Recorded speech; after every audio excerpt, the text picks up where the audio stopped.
Tenemos la entrada del programa, pues lo que está pasando, ya falta menos de un año para que inicie el proceso electoral.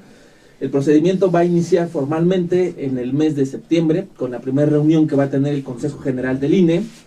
Y a partir de ahí, pues bueno, se van a venir todas las actividades, van a tener que definir candidatos, van a tener que articular al ejército de personas que van a recibir el voto el siguiente año para la elección presidencial, la elección de senadores, la elección de diputados federales y las gubernaturas que también se van a renovar, presidentes municipales, diputaciones locales, en fin. Todo esto se viene. Una elección general, podría decirse. Así es, ¿no? Y en este sentido, pues bueno, los partidos ya están preparando sus armas y hablábamos hace rato del caso del PRI, que es corto para después entrar a lo de Morena, que creo que nos da más para más debate, ¿no? Da para mucho más. Decíamos, el PRI va a tener en agosto su Asamblea Nacional, una nueva Asamblea Nacional, en donde pues van a definir qué onda con sus estatutos, con sus documentos básicos, en fin, pero también pues qué onda con el candidato presidencial. Hay ahorita muchos priistas apuntados y uno de ellos, pues ya lo decíamos, Ya levantó la nuestro voz. non plus ultra, nuestro yo quiero ser como él cuando sea grande, yo quiero ese sombrerito con hoyitos como el que usaba Capulina, nuestro querido y bien ponderado Manlio Fabio Beltrone dijo que él pues va a pensar ser candidato presidencial, ¿no? Desde mi muy particular punto de vista, creo que don Beltrone ya no tiene la fuerza, ya no tiene el auge y el poder al interior del partido para poder decir yo quiero. Perdió su oportunidad cuando renunció a la presidencia del partido. Pero no tenía alternativa, recordemos que fue muy cuestionado respecto a la cantidad. Sí, pues los resultados que tuvo, perdieron, los eso fue resultados lo que electorales fue lo que lo empezó a echó para atrás. ¿no? Políticamente tuvo ahí un gran retroceso, ¿no? Y pues bueno, ha estado, los últimos meses ha estado todavía entre telones de la política nacional. Dicen que se sigue reuniendo con Peña Nieto, que apenas se reunió con Enrique Ochoa, el líder nacional del PRI. Tuvieron ahí una comida. ¡Ay, nomás! ¡Ay, nomás! ¿No? Entonces, calmate. Nunca me ganes. Tuvieron esta reunión en uno de estos restaurantes de lujo de que frecuentan los políticos mexicanos, según para demostrar que el PRI va unido rumbo a 2018, pero también ya se habla de esta unión, si no se rompe, pues con quién será el futuro candidato, ¿no? Se cuenta del lado priista, bueno, ahorita de los que recuerdo, igual ahorita nos ayudan, sería el secretario de Gobernación, Osorio Chong, está don Beltrone, está José Antonio Meade, el próximo Macron mexicano, bueno, está es el mejor conectado. ¿Quién? Meade? Pero Mira, no, el próximo Macron mexicano. ¿Pero por qué o qué? No, yo no le...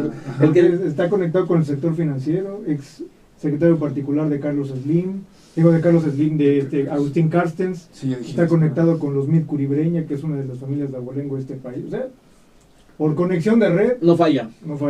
Pero quién sabe si le dé, ¿no? Porque finalmente... Es el menos quemado. Una de las cosas... De es de los menos quemados, exactamente. Pero una de las cosas que hablaban... Transseccional, además, el señor. También, ¿no? Entonces, tiene lazos con panistas y con priistas. Pero una de las cosas que hablaban los priistas que rumbo a la asamblea, que leían en periódicos, es que van a pedir que el candidato priista, sea quien sea alguien que no se avergüence de ser priista. Entonces está cabrón, ¿no? Porque ya medio complicado si empiezas una elección con eso, pero dices, bueno. Cabrón. Pero es que lo decían en el caso de José Antonio Meade, porque él finalmente no es priista, ¿no? Es como un poco, el caso sería como un caso, un poco como Mancera, de que finalmente... O sea, yo estoy en un gobierno del PRD, pero yo no soy PRDista, entonces ¿no? Meade podría decir, entonces ahí estaban diciendo, ¿no? Quién sabe si la indirecta iba para él o quién más, ¿no? Otro también está el secretario de Salud, el rector de la UNAM, José Narro, que también dicen, pues... No, pero él va para el DF. ¿Tú crees? Ya lo están poniendo como candidato a la Ciudad de México. Es correcto. Lo primero que tienen que hacer ahí es nacionalizar la imagen de alguien desconocido, en este caso el secretario de Salud, para ya poderlo aterrizar en alguno de los estados. Es más fácil posicionarlo así que posicionarlo desde una figura local. Pues Narro tiene muy buena aceptación entre la gente, las encuestas lo ponen en buenos puntos.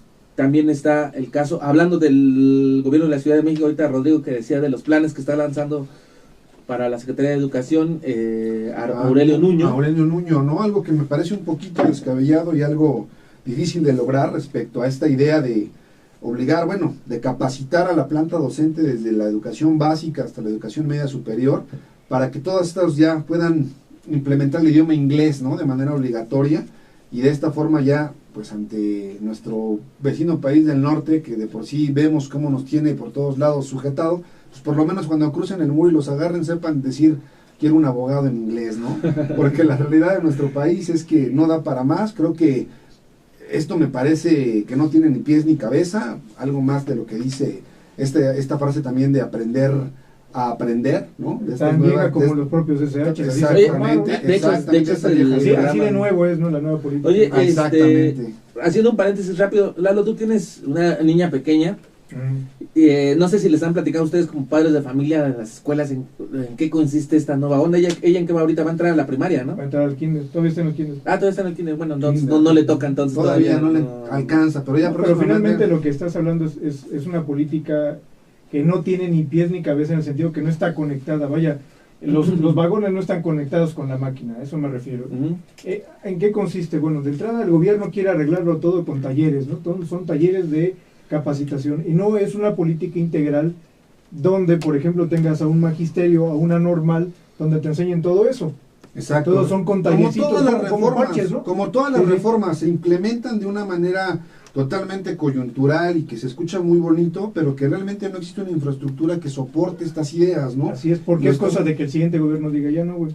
Exactamente. ¿Qué es lo que acusaban un poco de así de ñanga es la reforma? Y de escueta. ¿Qué es lo que acusaban un poco a esta reforma de aprender a aprender, de esta reforma educativa, ¿no? De que decían, bueno, qué bueno que la estén haciendo, en fin, digamos, en un discurso positivo. Mientras cierran 18 normales en el país, 18 normales rurales. No, pero aparte de eso, la pregunta era, bueno, pero ¿por qué lo hacen cuando ya el gobierno de Peña Nieto ya está dando sus últimas, ¿no? Lo están haciendo a un año o menos, ponle 6 meses de que este gobierno ya truene.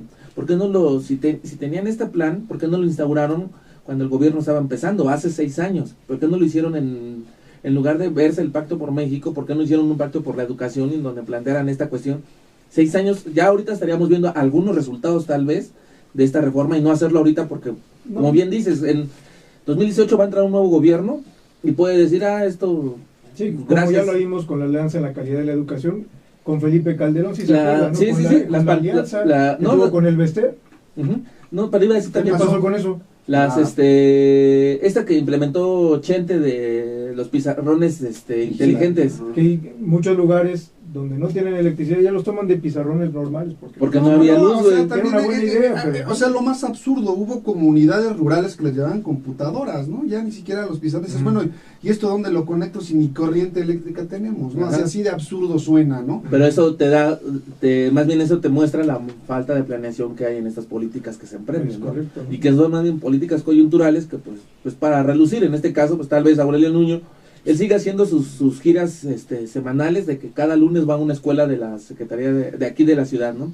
Sigue presentando, sigue hablando de eso, sigue hablando de aquello, pero pues en los hechos... Yo nada más quiero preguntar, ¿cuánto cuesta cada gira que él hace una escuela? ¿Por qué él no va solito? No, claro, va con una comitiva, con ejército, hay que pagar sueldos, hay que hacer una mamada allá en alguna escuela, ¿no? Hay que arreglarle con unas computadoras viejas, pero que parezcan nuevas, hay que limpiar, es decir, ¿cuánto cuesta cada una de estas faramayas, ¿no? Que parece que él las está haciendo teatro al final del día, y recordemos que muchos funcionarios pues están en plena promoción. Sí, pues esa es la realidad de todo esto. Están buscando la forma en la que los medios volteen a verlos, que su propio partido los vea fortalecidos y de qué manera pueden tener cierta repercusión en la sociedad, ¿no? Y que el partido pueda decir, mira, pues Nuño no va tan mal, ¿no? A pesar de que no sabe decir ni leer, pero bueno, ahí va, ¿no?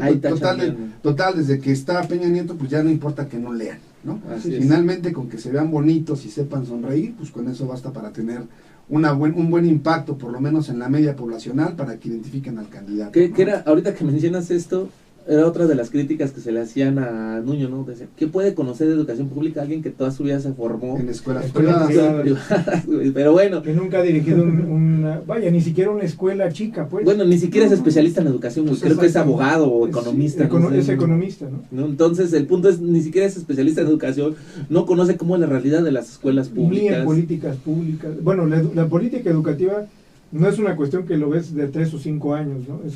La forma en cómo ellos lo miden es a través de la prueba PISA, pero eso no es necesariamente vinculante con una reforma educativa. Una reforma educativa por lo menos te lleva una generación, es decir, cerca de 15 años. Es decir, nosotros somos el resultado de las cosas que hicieron en los 80s, ¿no? Las reformas que hizo Miguel de la Madrid, bueno, de esas somos nosotros resultados. Ese proceso de desinversión en la educación pública para que las escuelas privadas pudieran aumentar su mercado, de eso somos nosotros resultados. Bueno, los chavos que ahorita están en la escuela, en las primarias, van a ser resultado de las babosadas que están ahorita diciendo de las escuetas reformas, ¿no? Así es, que de se todas están las escuetas de las implementando malas ahorita, de reformas. las malas, pésimas y muy mal diseñadas, y como yo lo digo, rimbombantes únicamente para que llamen la atención, pero que finalmente no van a funcionar para nada más que para un mero spot publicitario. Y que ¿no? confunden justamente el objetivo de una política con los indicadores. Es decir, si tú tienes un objetivo en política educativa es, quiero que este país en 30 años las personas sean felices, aprendan, se organicen, que aprendan por sí mismas, que manejen nuevas tecnologías, etcétera. Y en los indicadores van a ser que aprendan a leer, que lean tantos números, que no sé qué, esos son tus indicadores. Desafortunadamente el gobierno hace al revés. Primero los indicadores, primero evalúa a los maestros, digo, que además es lo más raro que pueda haber, ¿no?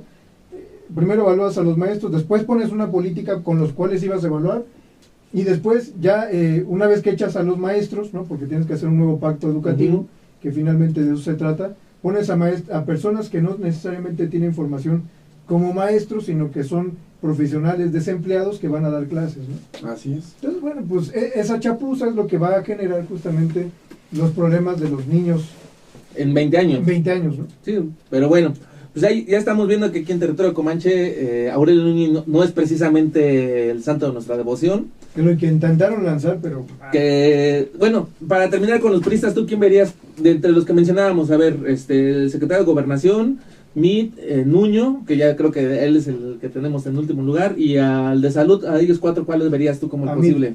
Tú lo ves a Mit, por los lazos que tiene, ¿no? Que creo que es lo que tú destacas tú, Rodrigo. Yo a mí también, porque creo que se encuentra en una secretaría de vital importancia, que ha sido también plataforma para algunos candidatos presidenciales, ¿no? Entonces, Cedesol le puede dar todavía mucho. No, pero ya no está en Cedesol, está en Hacienda, él es el secretario de Hacienda. Bueno, pero estuvo en una secretaría y antes estuvo en Banco de México. Y creo que no tiene cola que le pisen de una manera que le pueda afectar.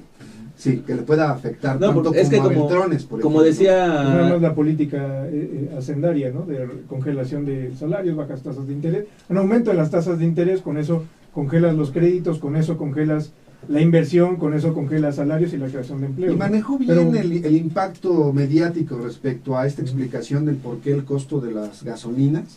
Creo que dentro de todo fue coherente, no se dejó llevar, fue una persona que dio una explicación respecto a cómo se amortiza el dólar y cómo se evalúan las gasolinas. Sí. O sea, digo, es lo que tiene que hacer, ¿no? Pero finalmente por lo menos es un tipo que se sabe comportar, creo que preparado sí está, y creo que políticamente no está tan quemado como cualquiera de los otros dos.